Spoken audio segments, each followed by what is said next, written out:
السلام عليكم. halkan waa Durus Media. Subscribe dheh. Waxaa jirtay hooyo dili jirtay wiilkeeda maalin kasta.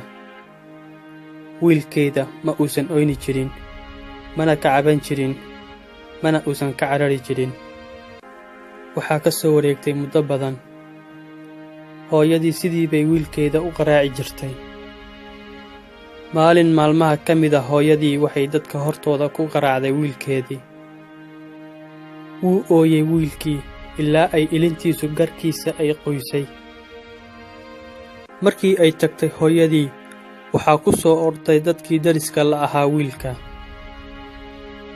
Waxayna weydiiyeen maxaa kaa oohiyey maanta. Waagii hore maadan oyni jirine. Wuxuu yidhi wiilkii isagoo oynaya, maxaan la oyni waayey anigoo dareemaya in hooyaday awooddeedii ay daciiftay. Waxaana soo dhowaaday albaabadii jannada albaab ka mid ah inuu iga xirmo.